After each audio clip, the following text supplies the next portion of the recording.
بسم الله الرحمن الرحیم نحمده ونصلي على رسوله الكریم.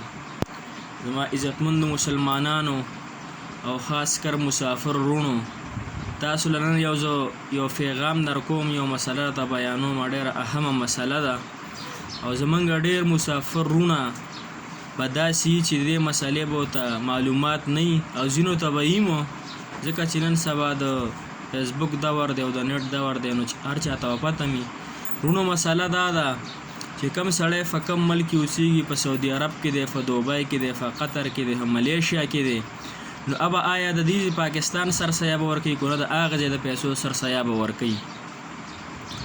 نو فتاوا دارالعلوم کراچۍ دا نقل کړي دي او فتاوا دارو دغه بنوري ټاون دا دوه فتاوی دي.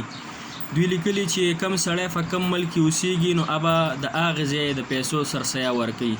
مثال فتاور یو انسان دی، یو مسافر دی، په سعودي عرب کې اوسېږي، نو ابا د هغه ځای چې څو ریاله سازیږي ابا د هغه ځای نه ریالونه حساب کړي او ابا ورکوي. که بیا په پاکستان ته رالیږي ریالونه او که نه په خپل په سعودي عرب کې ورکوي.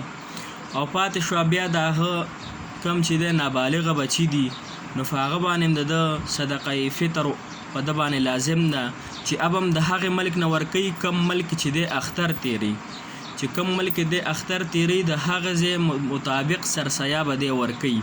چې دی په سعودي عرب کې دی نو د خپلو بچو او د خپل ځان سرسایه به دی د سعودي عرب د ریالونو نه ورکوي، چې هلته څو لکه د یو کس څونه سرسایي هغه حساب به ولګوي، نو د خپلو نابالغو بچو او د خپل ځان سرسایه به دی کو پاکستان ته رالیږي ورکوي غریبانانو له، او که نه په سعودي عرب کې داسې خلک چې مستحقي او غریبانان یې هغوی له ورکوي.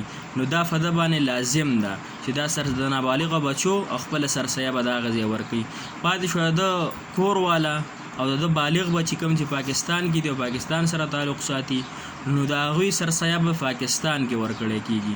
کم بالغو بچو او د خپلې کور والا سرسایه به د پاکستان نه ورکړی کېږي او د نابالغو بچو به د هغه ځای نه ورکړی کېږي. دا یو اهم مسله ده او اختر ته 2-3 ورځې پاتې دي، نو دا ډېرو مسلمانانو خبرو مې ډېر به نه مسافر رونه، نو دا ویډیو شیر کړئ چې ټول مسافر د دې نه خبر شي چې خپله غاړه ازاده کړي، ځکه چې دا روژه ځوړند دی. حدیث مفهوم دی چې دا روژه د ځمکې اسمان د ترمنځ ځوړند دی. کله چې صدقه فطر ورکړي، سرسایه ورکړي، نو دا خپل مقام ته ورسي. نو دا وړوکی شان میسج دی رونو، دا غونډ مسلمانانو ته شیر کړئ او د الله د رضا دپاره شیر کړئ چې غونډ مسلمانان دې نه واقف شي او خپله غاړه الله جل شانه ته ازاده کړي.